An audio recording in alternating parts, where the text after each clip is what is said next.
Hello viewers, কি অবস্থা সবার? আশা করি সবাই ভালো আছেন।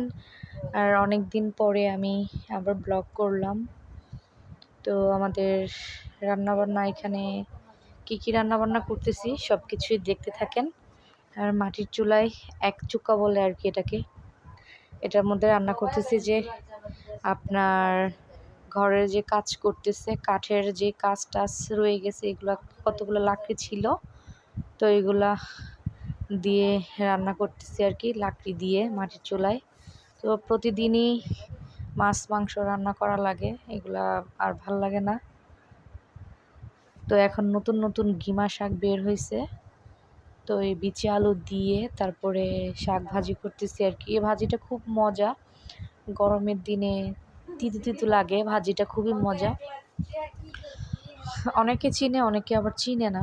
তো বিচি আলু এখানে দিয়ে যখন সিদ্ধ হয়ে নিবে তখন আমি শাকগুলা দিব আর কি, কারণ এর আগে দিলে এটা আরও তিতা তিতা হয়ে যাবে। আর এই তো শুটকি দিয়ে পুঁই শাক, গাছে টাটকা পুঁই শাক এনে তারপরে এখানে শুটকি তেলও দিব আর কি, শুটকি ভাজি করবো আর কি। আর এই তো দেখেন গিমা শাকটা আমি দিয়ে দিছি এখানে। আর অনেক দিন যাবৎ ব্লগ করা হয় না ব্যস্ততার কারণে, কারণ বাড়ির কাজ করতেছে, মেসুদেরকে খাওয়ানো লাগে, অনেক মানুষ। তো সেই ঝামেলার কারণে ভিডিও করা হয় না আর কি। তো ঘরের কাজ মোটামুটি এখন শেষ, তারপর আমি আবার কন্টিনিউ করব। আর এখানে ডিম নিয়ে নিছি ডিম ভুনা করার জন্য।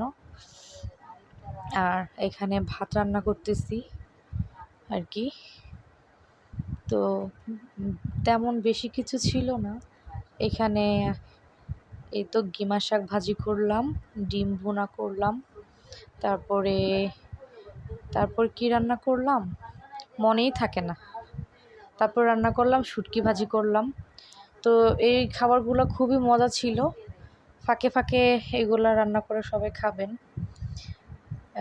ডিম, তা ভুনা, ডাল, আলু ভর্তা হলে তার কথাই হয় না। মানে এইগুলা দিয়ে পেট ভরে ভাত খাওয়া যায় আর কি।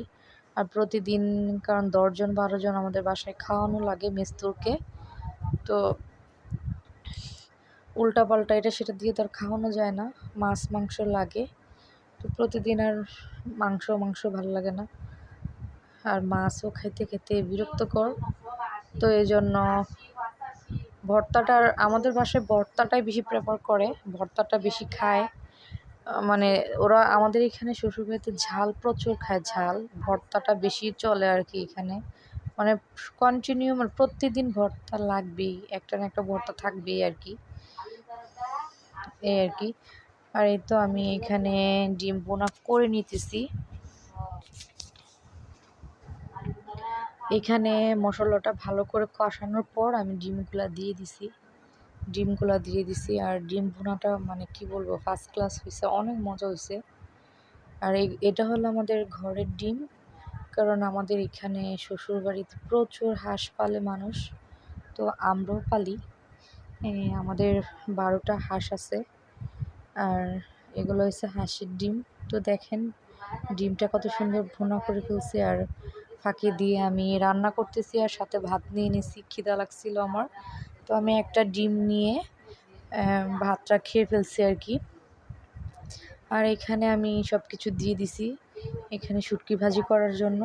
আর গাছের টাটকা পুঁই শাক দিয়ে, মানে কি বলবো, শুটকি ভাজি করলে মানে আর অন্য কিছু লাগে না, অনেক মজা হয় আর কি।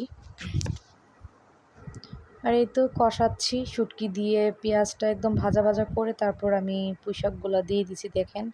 আর বেশি করে কাঁচামরিচ দিছি। আর বললাম তো অনেক ঝাল খায় ওরা, আর আমরা এত ঝাল খাই না, আমাদের বাড়িতে আবার এত ঝাল খায় না। এই তো দেখেন কত সুন্দর রান্না।